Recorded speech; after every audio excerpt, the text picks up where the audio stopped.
O que as notícias sobre o Equador não explicam é como aquele país vizinho se transformou de repente nesse estado narcotraficante e paraíso da criminalidade.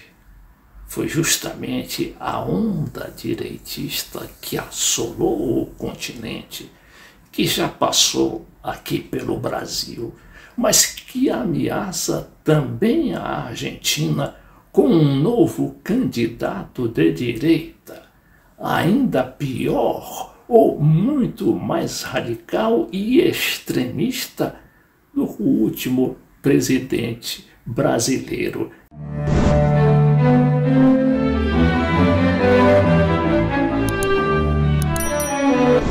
Eu vejo aqui este material do Estadão reproduzindo o New York Times, dizendo que no Equador disparada na criminalidade devasta o país.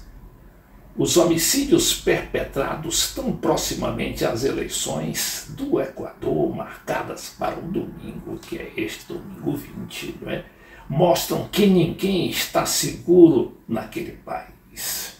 Em 14 de agosto, o candidato ao Congresso do Equador e líder político Pedro Briones foi morto a tiros. O assassinato ocorreu menos de uma semana depois do candidato à presidência, Fernando Villavicencio, crítico veemente da corrupção, ser morto a tiros quando deixava um evento de campanha na capital do país, Quito.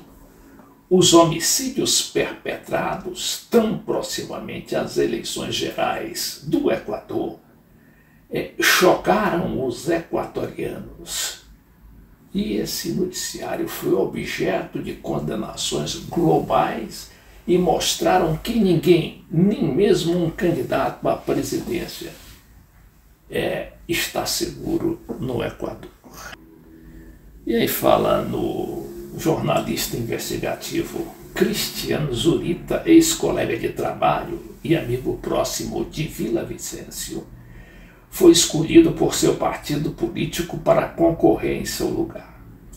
O que acontecerá a seguir é incerto, mas é evidente que a intensa polarização política no Equador não ajudará a resolver a crise de violência que lhe acomete. Aqui está o candidato com a camisa aqui retratando o seu amigo e candidato assassinado, o Villavicencio.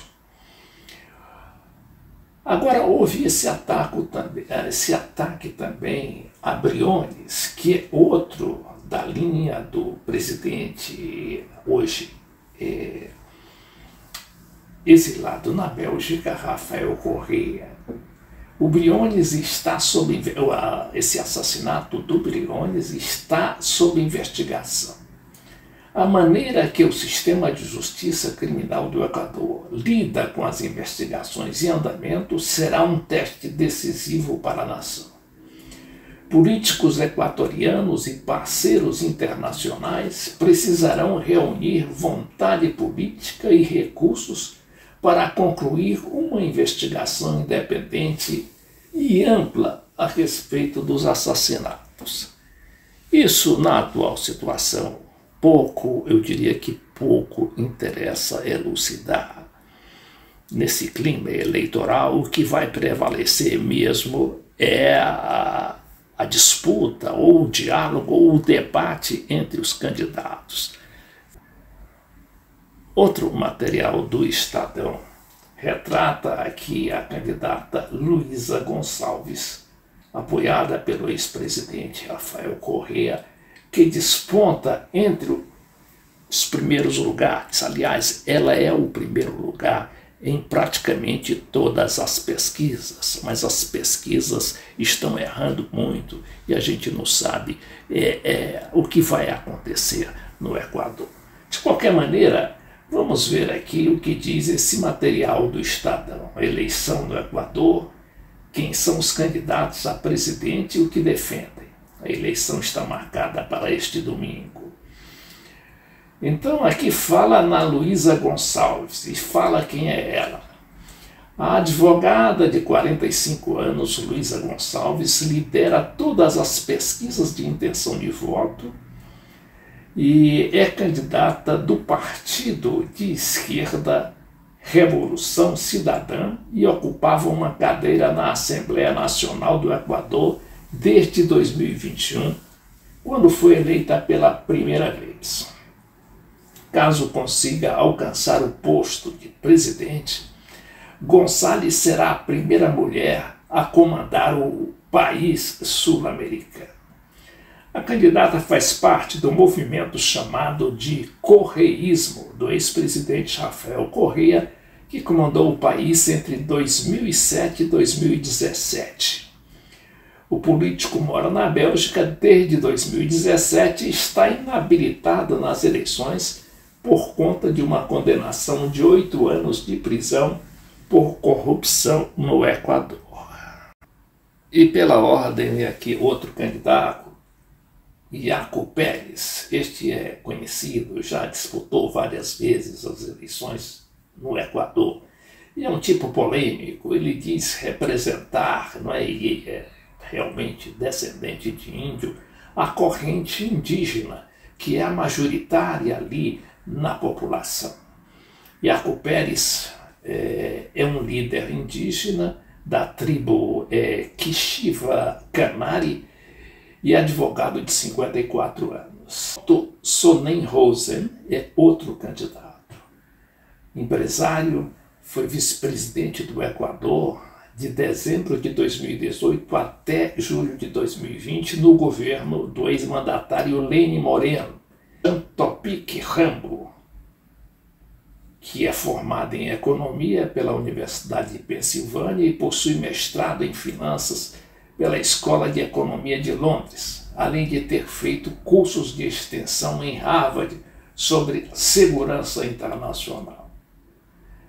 Apesar desse currículo aí invejoso, utópico, o candidato, o Topic, né, ele opta por uma retórica considerada a linha dura, defende a construção de mais presídios no Equador, limitando o estilo do presidente de El Salvador, Nayib Bukele, com o intuito de reprimir o crime organizado naquele país.